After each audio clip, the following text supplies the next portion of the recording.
nso ɛda foforo awurade ayɛ ɛna ɛda sonko Ghana ama Ghana na wɔnya mfinhyia no aduosia Independence Day ɛne na yɛhyɛ ho fa na yɛ celebrate na yɛ kae yɛ tete bra Ghana nya fa ho die fi kosikɔkɔ nsɛm na yɛn de yɛ ho bɔ yɛ bra na yɛbɔ brain fear aduosia nie na yɛhwɛ asetrem sɛ yɛ hyɛseɛ tie ɛnisuade hu na yɛwɔ Kwame Nkrumah ɔyɛ Ghana mampani odi kan a odi yɛ nim afa ho die ne baayɛ na ɛnisuade hu na nipa saabre no mo wɔ hɔ no mo wɔ ɛde mo man no ebi a yɛbɛdui ɛne yɛ nim a yɛkɔ ɛno ɛna no pɛ yɛtrase na yɛkae media ne amani kɔ ate na ɛna yɛno na edi nkɔmɔ no nti wobɛtumi de adwenkyɛ na ba wobɛtumi atwerɛ de aba ɛfa WhatsApp anaasɛ ɛfa SMS okɔ Facebook ana TikTok YouTube wobɛtumi de comment no ato social media no nyinaa no THM TV official ne mu Facebook nko a ɛna THM TV ya no wahyɛ no so obe subscribe na wa like na wa share na fi follow it we dia hodo ekoso ɛwɔ THM TV so nyinaa no na nso nsa akabi na anopa yi sɛ de medikan aka no yedi nkomo yi yebebie lines na tum na nso akyerɛ wadwene na yebɛka yɛ ho Ghana ɛne yabrabɔ fibra yɛde yɛ ho na mo yɛtutu kakra ade abedu baabi a yɛdui yɛba yɛnim mfie duosia nkono yɛkɔbi nanso sɛ ɔhɛ wɔ chi a asɛ akyire no enya kɔno papa na ɔhɛ wɔ nimu a ɛnidasoɔ no so ɛte sɛn yɛbɛdi saa nkɔmɔ no na yɛ nyinaa yɛadwene Ghana ho na yɛdi afofi na yɛhyɛ ɛfɛn ɛde akae fa hodi a Ghana nso yɛgyeyɛ ɛde fi kosikɔkɔ nsɛm Kwame Nkrumah ɛka nsɛm bebree ɛfa yɛfa hodi ho na wohwɛ nsɛm ahodoɔ a ɔkaeɛ no a ne kyerɛ sampa ɛbibriman ɛwɔ daakye na sɛ Ghana fa hodi no bɛtumi gyina brane a gise ebibiman nso enyina ken wabom ne enya fa hodie ene be ma yen so ye fa hodie yenya no yetimi agina ne akoyanim niema bi akoso wo saabre nim de bisa se nei saa niema no so e wo he ko brade ye bokko yanim sabi mpani se abrabo nye kuntunu na hwen akonachi ye bobra ye bokko yanim na so ho ye die yi baabi a yɛbɛdui na de tutu baabi a ne free ba no ho a menim de wohu no ɛne de anopa yi wonso woka ɛde fa saa ekomo yi ɛho yɛnka yɛn ho kakrai na yɛnhwɛ bra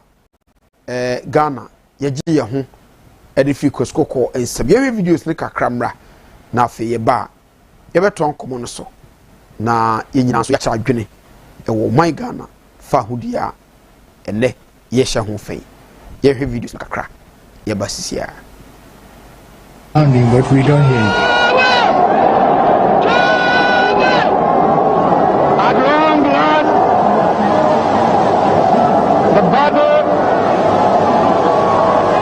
has ended.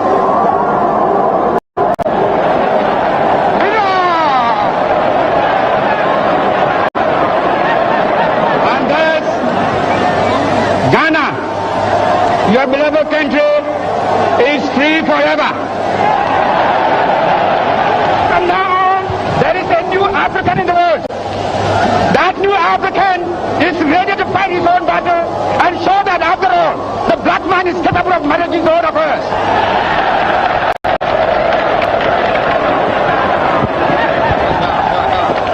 Now I want you all, those who have hats on, to take off your hats and let the band play our national anthem. And from now on, that national anthem is the national anthem of the Gogo to be played on all occasions.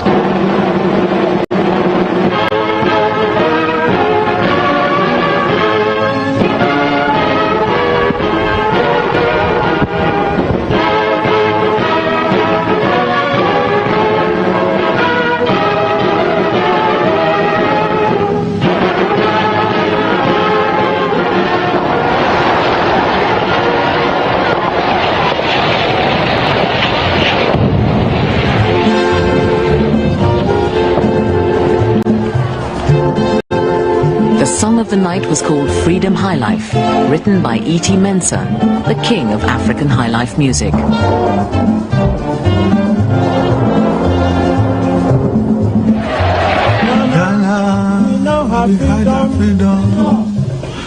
Ghana, land of freedom, toils of the brave and the sweat of the labor, toils of the brave which have brought results, toils of the brave and the sweat of the labor, toils of the brave which have brought results.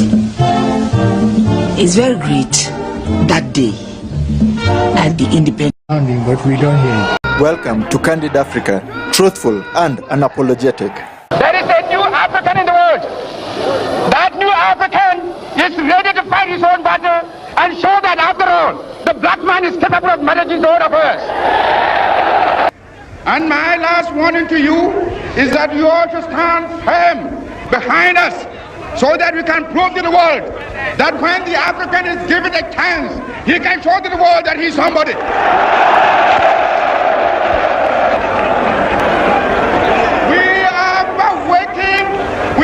No more go back to sleep anymore.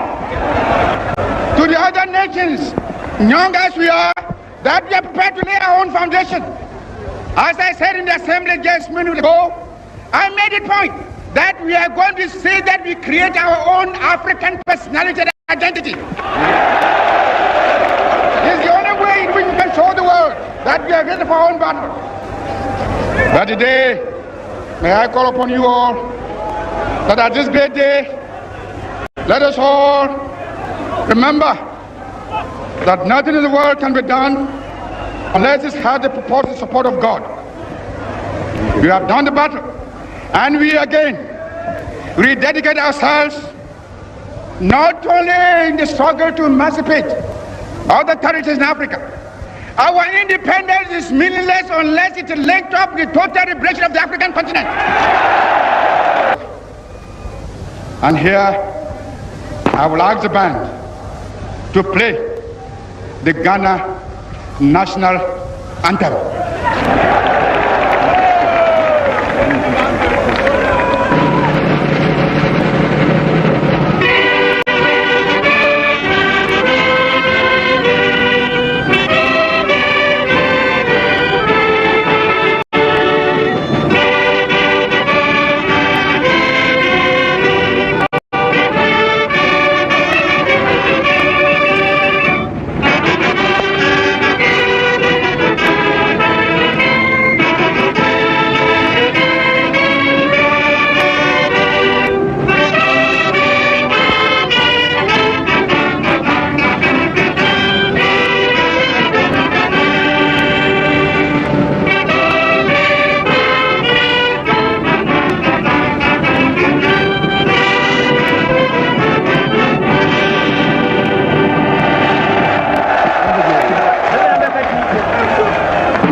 Freedom!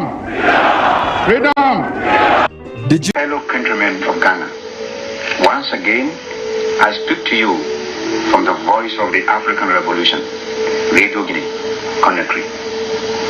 It is not insignificant that the voice of the African Revolution should be the medium through which I speak to you.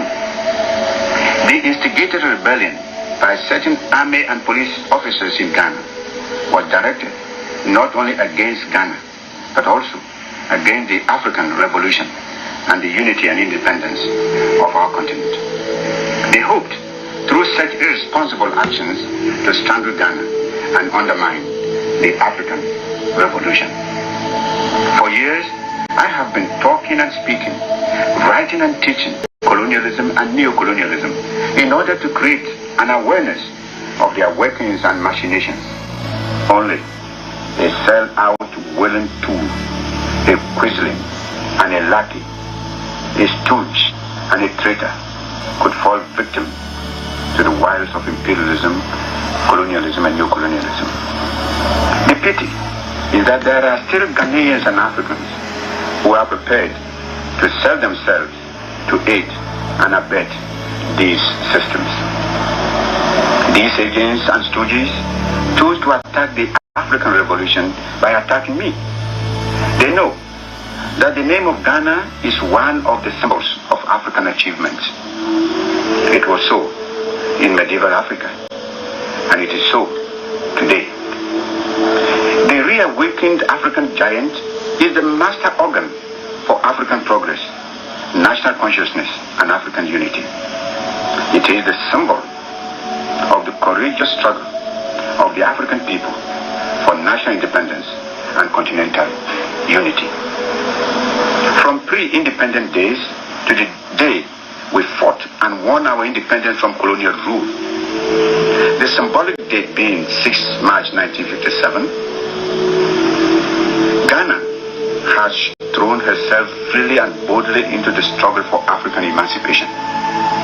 We have proclaimed our firm stand against imperialism, colonialism, and neo-colonialism. We have unflinchingly stated that the independence of Ghana was meaningless unless it was linked up with the total liberation of the African continent. We made it clear to our brother African states, which followed us in the wake of African freedom and independence, that unless Africa was politically united, our continent would never be really free from foreign interferences and domination. We also warned that imperialism and neo-colonialism would turn some of us into stooges and traitors in order to undermine and subvert not only the African Revolution, but the very existence of independent African states. This has become our cardinal foreign policy, and this is what we have been shouting from rooftops all over the African continent.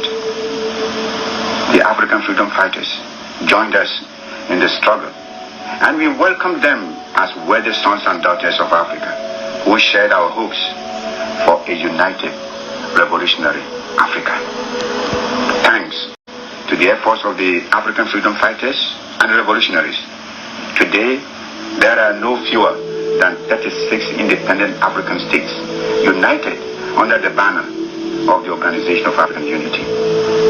The Organization of African Unity presents a common front in the struggle to free and unite Africa and claim for her the international recognition, dignity, and respect which is Africa's due. Ghana and the Convention People's Party have never been forgiven by their enemies for their firm stand and the part they play in the African revolutionary struggle for emancipation and unity. Since independence, they have tried various stratagems to overthrow Ghana and make her subservient to their whims and caprices. Our firm policy of positive neutralism and non-alignment thwarts their plans and balks their policy of undermining us. In public education, public health, and social development, Ghana today is an example of success. Thanks to the workers, farmers, and peasants of Ghana, the standard of living in Ghana today is one of the highest in Africa. What we have achieved belongs to the people and not to a clique of self-seeking people or class. The people themselves know this. This unwarranted rebellion threatens to destroy all that the Ghanaian people hold dear to heart. This senseless rebellion threatens the achievement we have sweated for the past 15 restless years. By this rebellion, they have tried to set back what we have achieved. They have attacked Ghana and the African Revolution, but they cannot succeed. We will not allow them to succeed. These stooges and sycophants of neo-colonialism may temporarily set back Ghana's progress, impede the African political movement for a time. They may destroy some of our work of patience, diligence, and sacrifice, but we will rebuild what they destroy. Our socialist gains and achievements can never be destroyed. It is only unfortunate that for Ghana, the various projects and factories which were started by my government have all been abandoned by this so-called National Liberation Council. The 7-year development plan has also been abandoned by this treacherous clique, whose members are too ignorant to realize that a planted seed takes time to germinate before sprouting into the glorious foliage that is visible to all. All the projects which would have benefited us in the future have been abandoned. Where does Ghana stand now? It means we stand on the verge of confusion and chaos. It is also sad that for Africa, the movement to liberate our oppressed brothers of Zimbabwe will be temporarily weakened and our drive for African continental political unity slowed down. Countrymen, the actions of this clique of army and police renegades has put us one step backward, but we shall take 2 steps forward.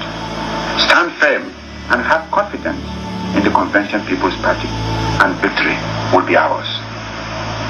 We have beaten them before, and we shall beat them again. Fellow countrymen, say nothing if this or that country recognizes this rebellious clique.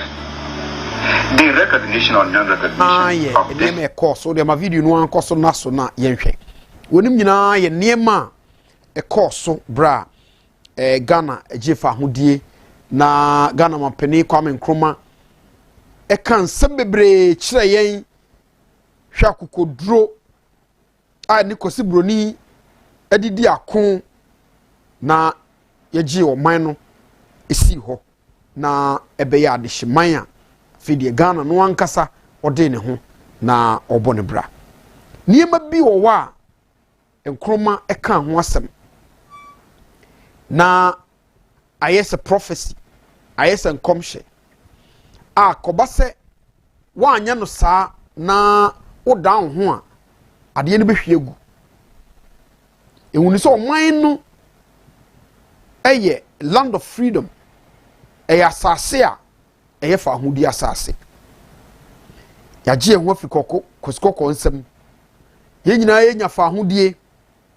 ene ye de ye ho etumi ye de ye pe ye yetumi hihye niema se ne beboa na ye man no a yaje no ye betima koye nim na no wo akokoduro so se bibini no so o bibia obetumi ede ahwe ne ho bibini no wo bibia obetumi ebe nimde ebe nyansa eba hoden eba kokoduro a ye de tutu ye man no ni aye no yie ni atenem amemu aya kono a ye wo saa akade no nyina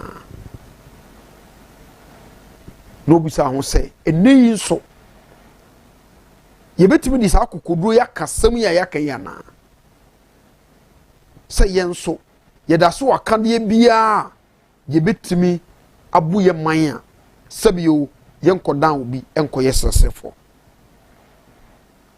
na okan se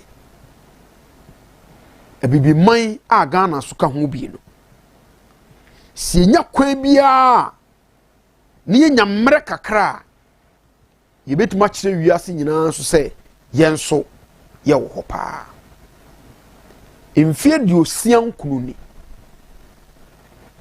emre no nanso ye eni entimi nkire wiase nyina se ye betuma pema ko yanim and I said we should give time some time. After 69 years, Kwame Nkrumah ka say yema ye homre. Hiase nyina bete yenka. Say yenso ye wo ho. Mfie di osian kroni. Mre no na nso ye. Ana ade na akote bayire ho mamu a ama bayire entumi amakese.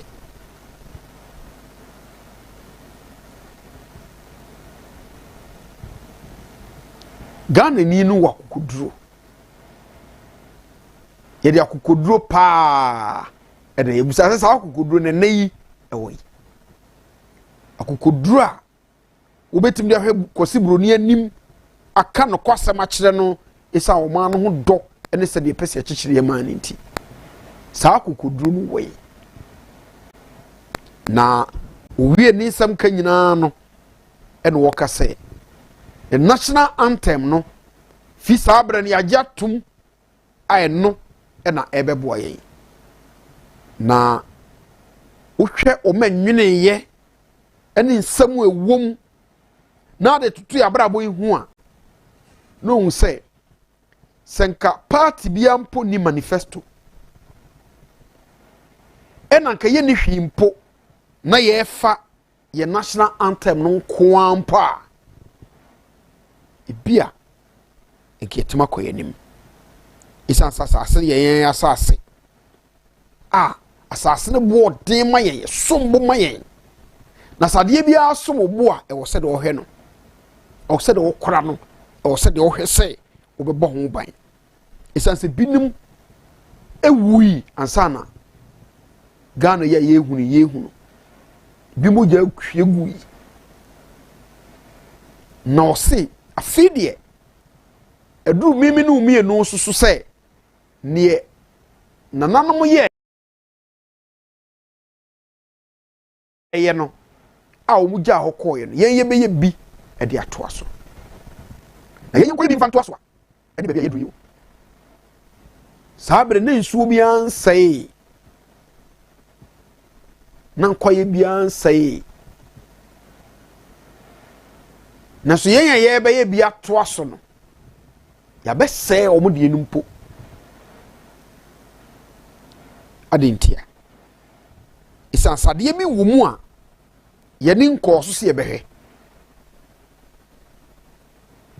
o si nimde ntraso nimde niema e be se ye no bi no yesua ngoma koye nimu amenne obet maka cho say oh na so be ma bi so ne yonko be ma be ware a what is wrong with it ono ode ne ho eno pese oya hwan ne sese osini kwan ifo si enim de esin obia sabio titefo no de ye nim de sen wom tie se no ya bagibi bre ni akeka ne saa keke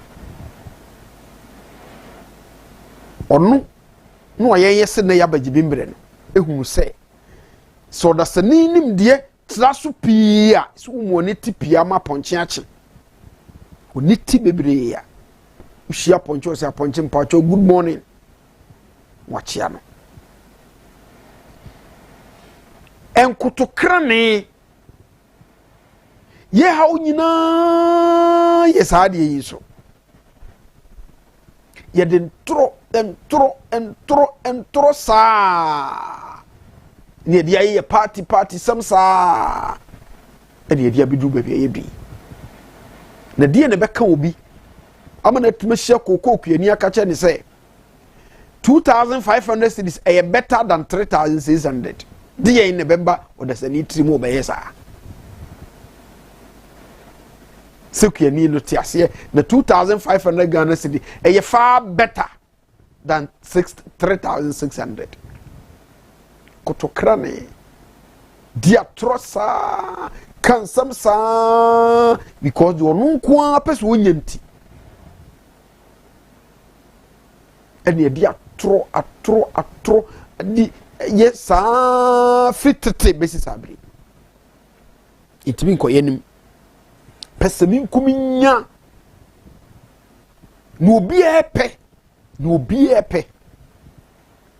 ne beba ne sei ene obi ko ma hye bedwamu a oso obetima spend over 1 million Ghana cedis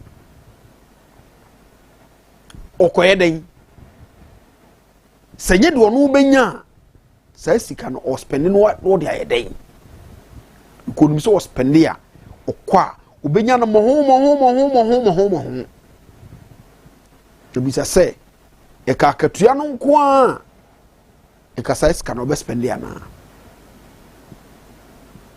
pesamin kuminya onu nko anya no obia ekom de obia oyo okay ye kwan ese bididi wom ye si school dan ese bididi wom ye kota konwa ese bididi wom ye bia gofo didi bia nya ne de obi anya ne de obi anya ne de to bia gine de efiri mu wia na fo man no ne da ho ne kwa na sei ne nsu asei na kwa ya sei na bibia asei obi akokum nam ya jeli ni 3 years obi de excavator sei kwa ye ni nyina ono so ne nam ho so obi abowura kwa yim edi to akokum nam nti ya jeli ni 3 years emra kro no awo obi su ye excavator ko saasase ase nua ase nsuo onam ne baby pesamin kuminya de ono peso no nko anyanti kwa ye ni nyina be sei oyo okay because sei a ono benya ne de nchirima obi anwene no saa de yi e wo national anthem num se nka emmo ye ho ban na da ye kaya ne nka ye sei so man ne be ye yi a omanfo no bra omo bo na be kirew so man ne be ko nanim na se de ye tukwa konkrofo kroso a ye kamfo na obi apeso ko na ka nya akra nka ote ho si bitima nya saade no a omanfo no bra omo bo ene be kire omanpanini na soafo bra omo bo ebe kire abamu mpanifo no omo ode omo didi bre no omo bra ne be kire omo masua nwoma de do ma tutututututu nyuma menya wodo a omo ye dwuma de bo man Ghana omo bra a omo bo no ene be kire ebia aman bia yehu omo nei no omo asase kra ne ntese yen ene ye preko because ye de ne de ye de yesu ne ye ban ese no emfa ne ho isa so no nko didi na mo aka ne nyina koda komo a oyoke iti ka ba bia ye free ni ka ba bia ye bidui ka sansem ya guide yen ya e na guide yen yi a enka ha ne nam ka kosi broni chen ya no chen ye se onu sno to ni kurum ne ha wi abo ye gedegede eno ane de god be chen ye ne banyuma e pasetra pa e banhye pa. After Ghana led by Osaji Fodo ni ye de tnasia oh komu nuru ye ba bia kra nenso ye bra no a ye nananom anwena to se ye bra no be kire mpa ye bra no so a kire kotokrane pesamin kuminya na ntintwitwa enoa ne de abobra no a mampa obra na de abo no so a kire se ye koyanimu enyeyi insese ya ne be kono na yentumi nyansakraya ene na oman no ye dono Kwame Nkrumah say Ghana my beloved country omanya ye dono because obi dobia e wo said wo ye no obi dobia e wo said wo ye no ite na say said ye said wo do ho no e ka dobia sa opene mapama ho umpa de bone ma ho sa na ese wo ye ma foforo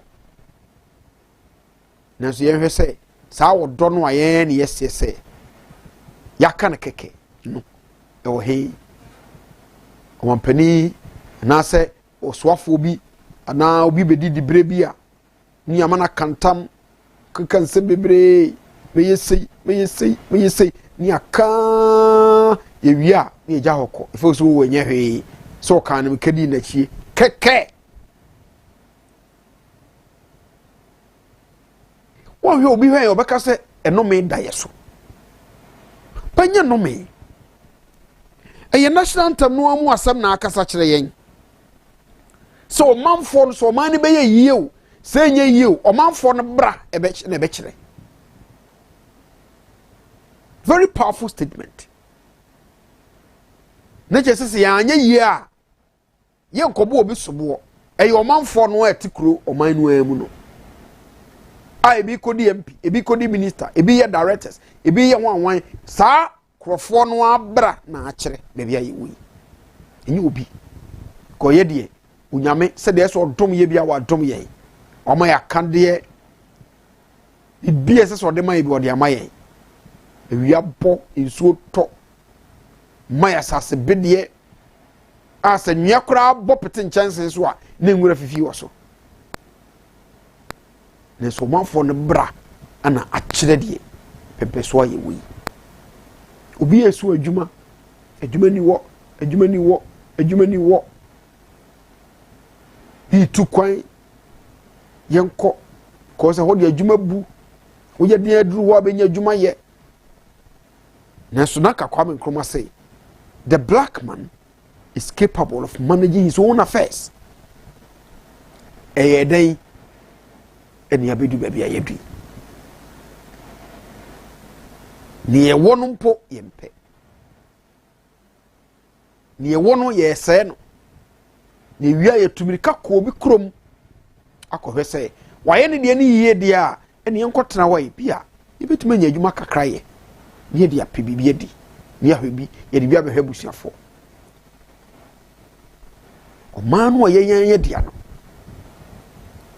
ye nananam se ye bra ene be kire se ebe ye yie anase enye yie enyuma hodo a Kwame Nkrumah ebiebie ye ni ade nyina enso ewo ho eda ye hwe nyuma no kakra ni etwa mpaboa ni ye glass ni ye hwanhwan ye matches doso ye hwe nyuma no kakra itumi oman no na nkoman no wo ene ba bi enne ya ba bedui ohwe tomato factory wanchidie ya ode abaso ya ohwe ba bi ananka ye wo ye tomato spa asante achema gogo akoma dan nkran samum ne miemie bi wo a na ye dua tomato spa kese na ye dua na ebebu bebre ya kuyani no oboka susuro entenu nko abu na bam ti afi bi so na so sa akoya na so twetwe ho edidimu akoba se enne tomato saye dua wo ha nyina ye di dwuma ne ade nyina no gise ye tu kwan ko baabi ko bukina nom ne ade ene se na no ye nkrofo yi ye ade hyi ekwa de koto wom itikebu a factory ni wo ho a ye dan ni eno bebo yen ti bibia no nanka ebuo emu yo e wo system at all times nanka benya nanka akoye nimu a abesi sabri ene ukọ sante achema gogo ukọ enkransa ukọ akomadan ne emiemia hodo a edema nomu a na tomato se juma omoye pa no ene kona kohwe e ba no sei ene ya bedru hei nti yenhwe other factories no enso sade na etie anka eto asoa di bebrebe keka ho a enka hwan na so otu kwan akọ baabi ene Ghana ni mpaboa etwagu wani so Ghana ni eye mpaboa na wamfa made in Italy amasia obi aso nto do beto kra oto no fofofo because ya dwen ni say ade na yen woni nye je se de kosi bruni ayenko a ti Ghana ni no oye mpaboa no ko nyine hu ni to oye mpaboa no wi a na okọ ono a design ayi no ode abosie bi onso a omo kra ase no na ode aba no ono aye soro no esiso no ode made in Italy abosie sana ama enyabo because gidi se the free boni krom abade eye papa ntine board ya enye hwe but ono aye no krom ha no de onum se enye papa nti so oto no bo afo nti se sa mindset we nyina wo ho anka sabri ene yesi ye budi bia ka ho ene ye toaso ede abobre ya besi sabri ya kakwasi broni ni hwan bibie ni wan ye ntumi nye bibiere ni ho akwasi broni ni ye woni krom ho a yentumi nye na sesei no ne kurom wona koya kono kosi se aban no omampani ni kura yare a okọ hospital woni kurom e wo kosi bu ni kurom ko so gini se ho de na ye e ho no matima hyehye omo apomden asoye no fefefe kama ayento okọ a wo ahotoso e wo brohyimu kese e wo mumu sense obekọ ye kurom hade nti ya put mind no ni atrem na yanyemu akade a ni atre ya ho ni de subampa na obrapa ye de aye ni tumi aboye ye hwe videos ni kakramra na ye ba yensa to aso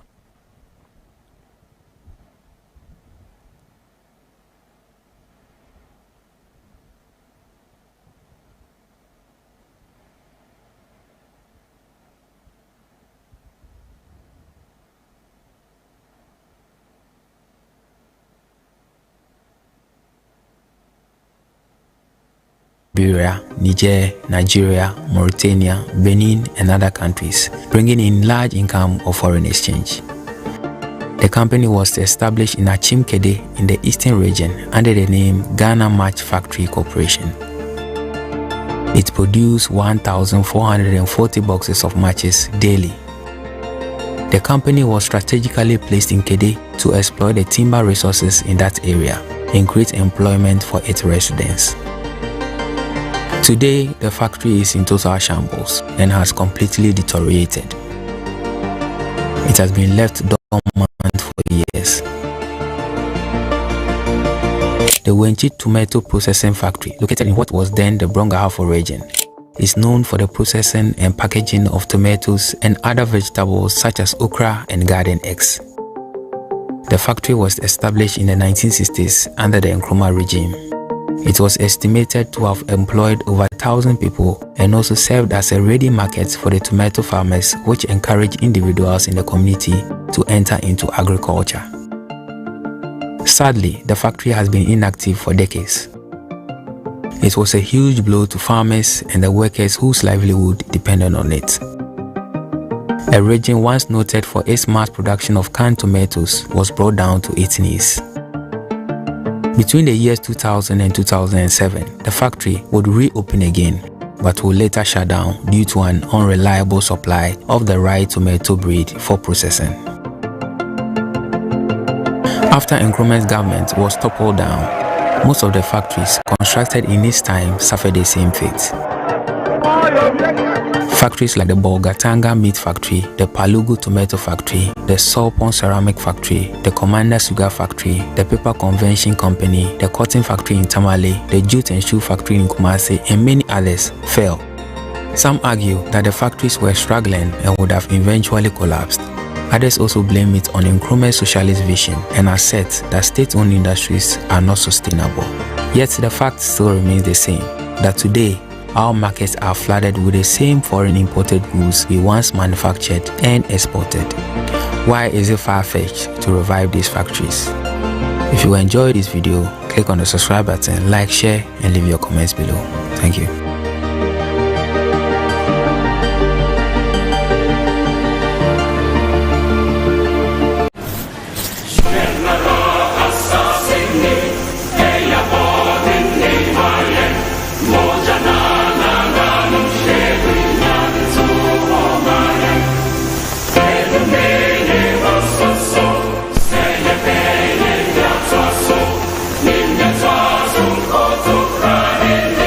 Yes.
After Ghana, led by Osagyefo Dr. Kwame Nkrumah, gained independence from the British.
Nisuya natural say ampa na ye wo bi na eba no sen e na yabedu baby a yedui na Kwame Nkrumah ni so ade hunumu no na ohwese enye Ghana nko nemum ebeye ebibrem ama ahodo no so efa ahodie e na no opre insise Ghana nya fa ahodie na bibi man awodo aka nyina so ni fa ahodi a na je se fa ahodi a yenya no sabio na emfaso bi ani so nemum se yenya fa ahodi no abibrem ama ahodo ni nyina so bedi wo mokra na afi yenyina ya de ho afi kosikoko nsem sabio yan kokotokoto nsra no bieu na wonyon na be kire ye de yenye na so ebisa se enei ya ye kasei etisa na se tisei hwama hodo so ene kwanya ye fa so a ye ho kosi broni ni ma akrom ho wotiri krom nanso na wonno obu ma ne ma nte bibi ma na ye na dwen se ono so peso ko nanimu ana edam de video bi ato so fa bra na ye hwe na hwe ebibrem man ahodo nim omumpanimfo no na hwe wom na hwe kwan ye fa so ye kyekere ye man ahodo hwe kwan ye fa so ye kyekere ye man ahodo obi adi adia bokokora nya 92 years no wasa akopre se me san gina biem ontimi kura nante na ya ne statue na ye the statue no mom e na ekọ campaign te duwa na ye mount statue no na krofon say oh omampani no oni o bebia ya dwen no eni nam Paul Biya no of Cameroon ono no na otutu tata sakora wosua nante no and yasa to obaman fresh a wo sa to aso e di ade se ampani you wearing Museveni ni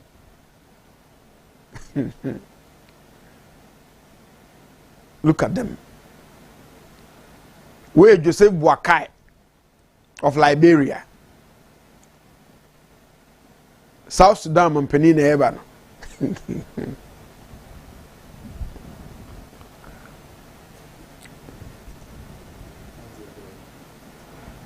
Nanti no kura we ne day ba ye day ono ane begina. We ye day ono ane begina. We ye day ono ane begina. Gabo mampani wonya stroke dadem na odi ade until say soldier for no betu no and sani ma wonyina koso a na kosibro ne tin krom no dan ne hwe bi man a no fese na ne mo no mo woni so ade hunu de ana mo fese mo kom anim on fa serious che wo mu kra go ne wo ye wo no a senye pesami kumnya ene ne ebinum benya ebeye den ene yetimi atamakokora over 92 years asa ato obom sa ato aso na bu man ono obeye den nanso wohwɛ ye kurom ha ni ade a ne yekoso nyina eno no na ode ma video no ankoso na so ode sa restart na yenhwɛ na yebesan abaso bio na fa lines ne to so na yeni nkomo kakra yeni nkomo kakra na wohwɛ oman no niema akoso mere bi atwam ene nei ba bi a ye woyi ene sade ye yi a nsama wodo a penifo yi kan ye enti ye betima ye ama ye koye nimu ana asesai do bia pese wonyanti aye diama ye kotokra ne pese ni kuminya ne ntintwitwa enya no kure enso be kan mo bia ginadi an say o kan mom na ye no kure enso no boa onte da diatrosa hello good morning doctor. Hello good morning Doctor. About your yente wa no pay Midiani Misama. Doctor, I already see a documentary with the brand of pay. So the year is 2057. My difference from my place and Simaga. I do not look at my penny. There is a port. There is a special phone. I could see you. There is a sports stadium. Accra Sports Stadium. There is a name of Accra Airport. You must say, let you know, all our babies soon. And you find the idea I said money. Then now, any Africa, you would say, you never saw the amount of fun. So you say, yes, you and prefer a buffer the so. And your palm moment says, with you. Is there any so a crop of floor? I'm saying, I am quite. You can see a swire as your call, so we say, I am quite. You say, two of them, and penny go Ghana, say, and Africa, here. Now, that is to me more my no. You or more about the a church you say. But I come say, you want to tell me something this year. Oh, me be home. Not on the church, I'm going to make a where I'm in fire, where I'm in fire, where I'm in fire. Who the minister there? But I am the winning beauty. Yeah, I've given that with him a strength. I am a forum. Bring a publication for you. No problem. No problem with religious. Ghana, I deal with somebody that may piano or the Maya. Your good, your boyfriend, your man, your timber, you'll be beyond. You'll be beyond. Your name. Who go Dubai?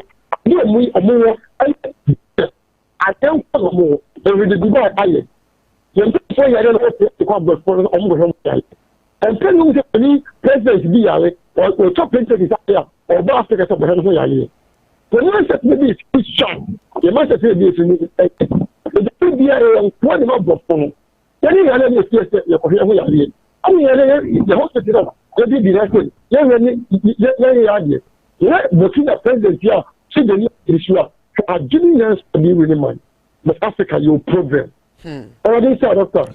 Wapakuru, nyame ensha papa enso oso betimi afre na onso wache wadwene wo enkomo yi eho se yesi ade eho na enso yeda so asese nema ekoma kwasi broni ye yare a ni krom ho ne ekoje eho ekope ayarehwe na obusa se na oso wonya fa ahodie no na eno no ene sei.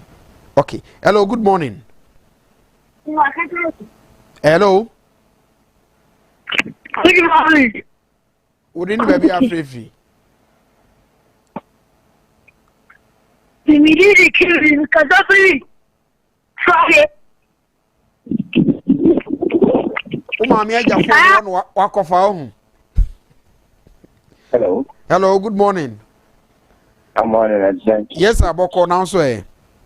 No. Yinti wa no pay. Asa enye you. Enye you. And grand na ye bibiu ye mpeni for the wall.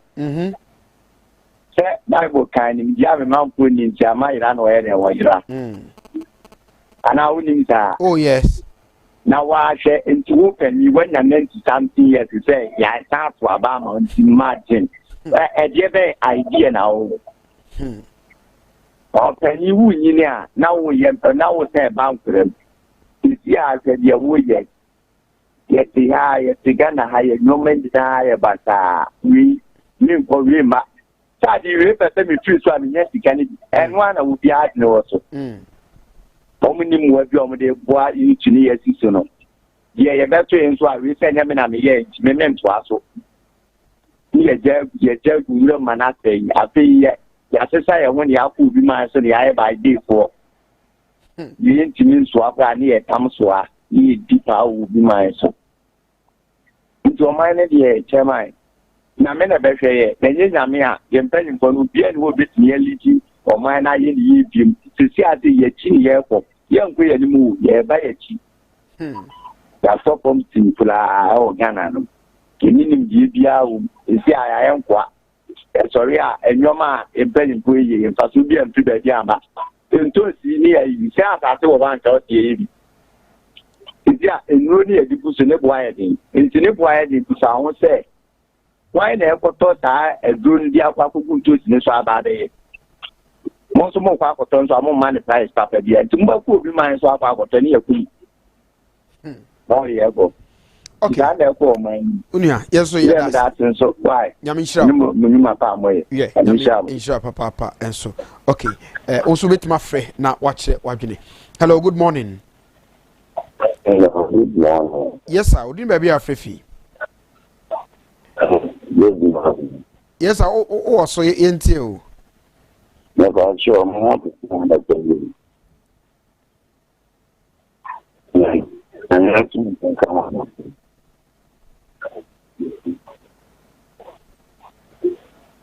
I read the message. I'm not even saying. I not the communication to I have in promotion. Line mu nye padaroma da ho kakra na enkomo ne mu na ho kakra emu twetwasi ye yenti o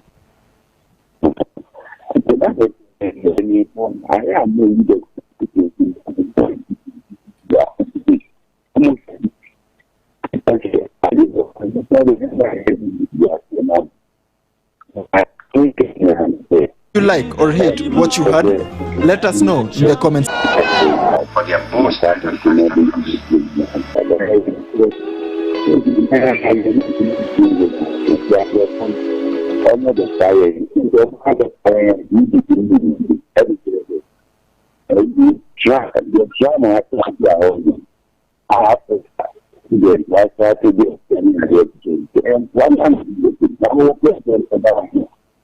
I had exactly myself. How much more than one the penny wanted to be a one time and I'm being the only people. I know the honor to be able to say, Isaiah, I can imagine. I say, but I didn't see that you got not to read that. I don't do it. It's in my opinion, one of the things in my head, you should have all the things in my head. To get people to be on the subject. I'm not saying the next thing I'm not saying. And then I don't know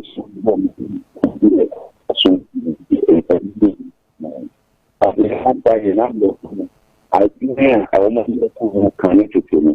I don't get them to be a main company. Ready in show. Also, bit my friend. Na odwa dwenche aba e wo Ghana nkoma no pe ye di hu. Hello, good morning. Good morning, sir. Yes sir, odin baby afrefi. I'm oh, you can go to meet you with me. Yo, e ba cho ye ntil. Oh, nana ya dawa say what you nyama ye nyama for Ghana if you come back to the chief at the ana kana ya kupo agumu ya pa na ya penko enyomu ba ya kinchu mutu aba mababa ye sana ya to kana mu yefu no mu dina kana ye here to Japan back mu be take in charge Kenya ma beno mu di Ghana ko dia na enya kura o ma se Ghana na o ma se na poto ye abra o ma cho ma dungu awo Ghana chama de kai ni na Ghana ni kwa kana ni tawo ni na ko me kuma ye o mo kini nya je de mu na mo ye da wa ko ge ye ni papa ana we ba na ye si na ni timayo ko si ye kan ko de na Ghana njine ye na ye nja konto na sa ko si bro no ma jinya ko ma si to mu ko ya ka ya ba cho ye mu ke ye ko bro na Uma ye na ye su ye ntina ye mamu na ye ji embra ye ji mu wa ha ana ye dawasi etuma wa ye na me nshiramu ye da siki nyame insha onso Ghana nkomo anapei oso betimi ache wadwene na hello good morning. Good morning. Yes, I would be afrefi. Mdede the cafe appointment. Yo mpacho yenti wanapei. Oh, I'm sure and I'm my heavy and one thing come mom at the factory on a monthly and twice on my gun. I am answering no more do oh, actually, Yami and mobile. No, and promise mobile. All right. Fuck you, hello, good morning.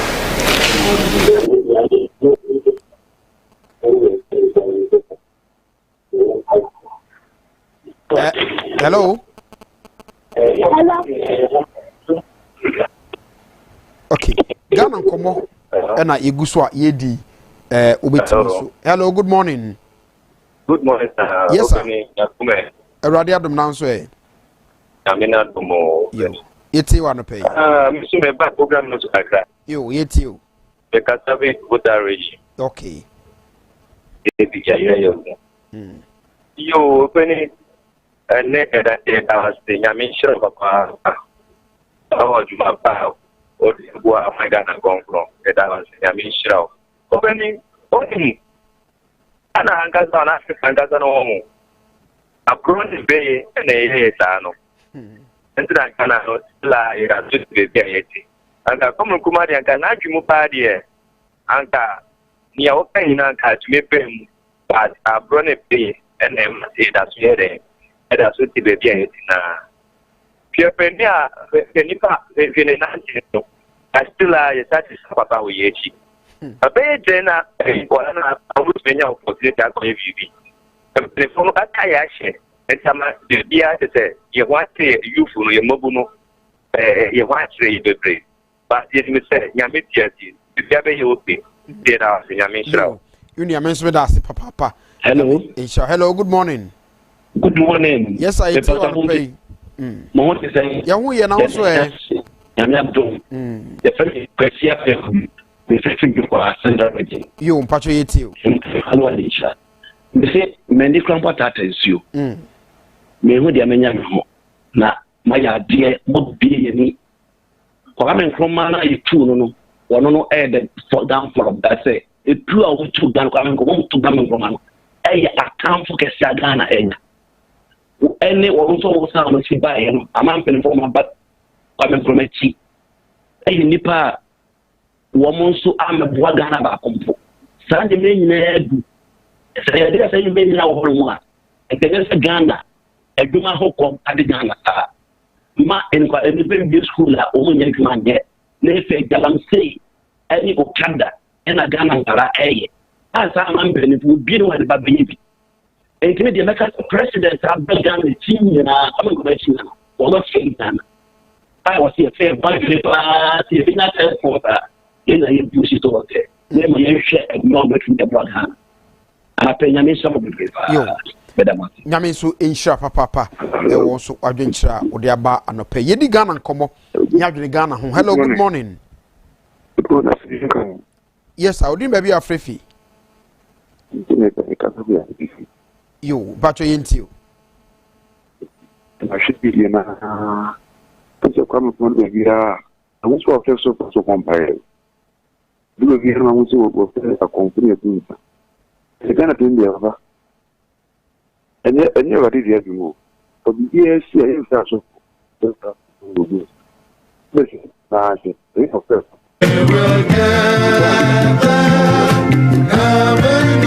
what's you can do Ghana you're what should be given they can have but now it is not a place all right everybody inshallah papa and so obetimi so afre na yenyina ya bogana nkomo hello good morning yes sir iti wa no pay then the dance yo about your yentio ana edri asama enyoma no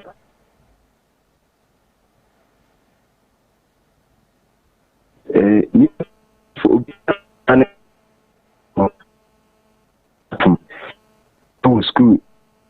school life ya bokro I said no baby from akanansa no bi adwuma ma akwala ketewa se on hwe so mawa adwuma no ka o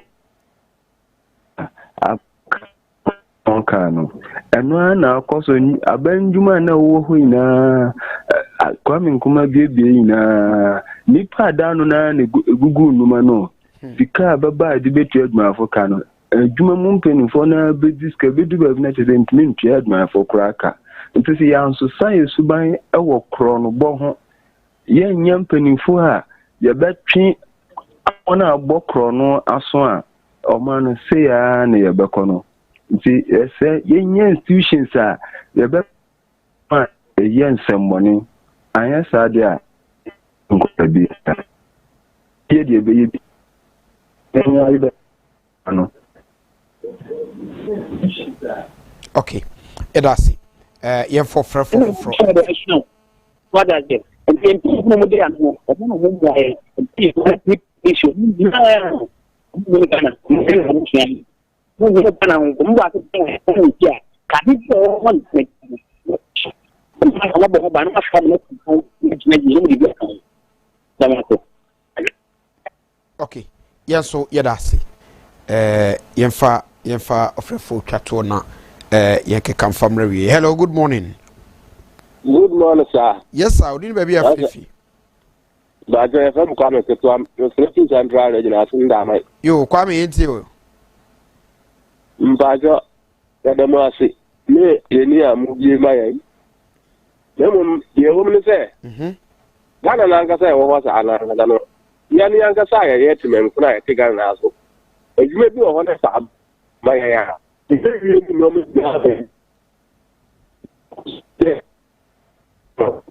so yani agala fe betwe ho za so chero eso nti ya nteso enu nyina kekeka ho bi na gala ta no no mani na ekoso wo de o hwe private school any government school kra wo go say yes difference mo wa wo bi edwuma de wo edwuma na be koso sa abai de no enkoso ndi e ba sra mo amo kebi e wo mu no ta nsam so ya ahwalo so mo hwa mai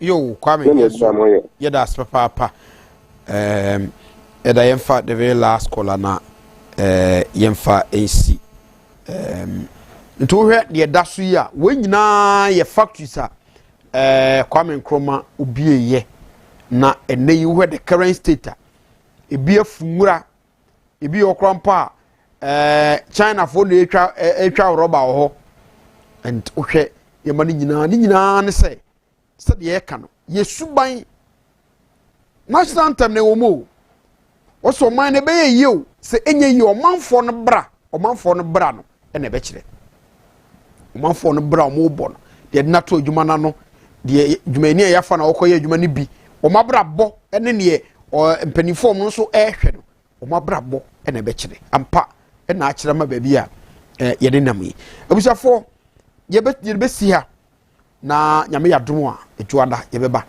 na yatoa enkomo iso yeda so a Ghana mantum enti enya nwie kura ene se ye nyina yebesom man no sompa na yede wodo aka ho ade aku yen eye nokore a yentumi nka nokore a yentumi mfanya adwuma atoro ne nkotokrane de ka so obi to nkotokrane a nyese o twa ntoro keke o la wosa tumfuturo kura gu aniamua ama unsa nhumu atoro na watwa ne kura achi ubesa gine di awowa no apagya no se o na oye papapa na so no nu eku o na edi wawu saa ne ma wo nyina ekokobbo aye na nanum di gyae se ye hwe ho yie o saa ne ma yi ho na yebetimi ade ho se bibi man sa o man Ghana ne yakoye ne mu a entro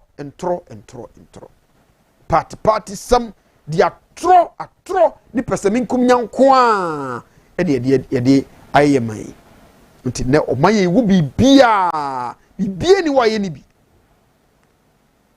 imutna etese baby ye adwane akon e bi o mukra de ba akopɛ na omunyaaye o e bi a oyo bi na onyaaye e bi a gold bi na onyaaye e bi onya bibi baako ana waburu sukura mienu pɛ wotumi de akyekere man no ayo man no kama ame gyaye de ni nyinaa ho ekɔ omampani ni kura yare a no wokɔ kwasibro ni krom sa mo hwɛ me o na me krom ho de hospital sam no ene apɔmudin sam ni nkoyie na mo ho ene wa hotoso nti mo yaba mo hwɛ yɛn minister okɔ MP okɔ speaker of parliament okɔ ye judges okɔ bia ye pani bia yare a no okɔ kwasibro ni krom sa mo hwɛ me because ye ho de ho nye ani entumi nye ni yie na me de me senka brofo no niema bi enko mo nye ne se omo mma bibini bia amma yaresa bia wo mkurum ho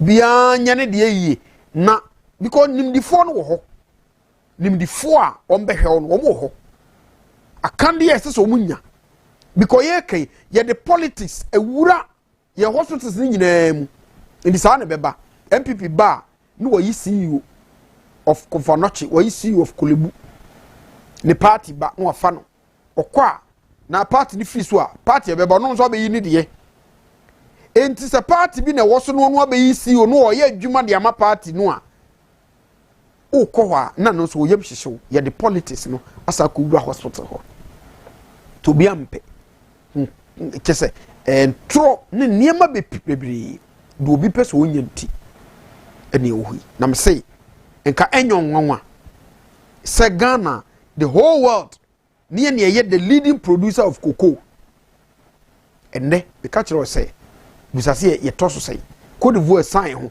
no mun sign ho keke o matie mu botok besia ba ye de cocoa no kura gum kwa gise kokra ene ye ba ye de abeye ba ni nyina na ye wo ha ye ni nyina boto ni nyina ye wo ha ye de akọ itikaye ba ye nim yidie na ka ye mfidie ni nnwuma ye tintim na ye de aboa se de be ya ebe ma ye koko no ne niema ye nyinya ye be dani na aboa create jobs amamanfo aye ye the 24-hour economy and the tout ye ho ewei eye ntro sam ne ade a ye pese tufutu di gu obiani no obia kamfo ye boya baso nanso na de wumpa no na ewo ho e chichire man se ya ye bako yanim anase ye bako hi so fon community ya na menka o se ne na ye last day to every ministry national crusade no ene eye da itwato itanyumre no nsia dwumade no ebeba so ebeba o THM TV so tia no nya bre na wahwe bi women of truth ebeto aso ne dwumade agwa aka nyina so ebeto aso mesrew hwe ho ye weekend na mesrew rade suma se omade nyina wie ye na nsi wie kosi se yebesa be hia na mepa adwada na yabeto dwumade so mena edaima eni Virginia ene confirm as woman ebo ame e ma di dwumade e probidia ne amani kwati ye sorry dwumade akanso atoto so radi show na onomo bye bye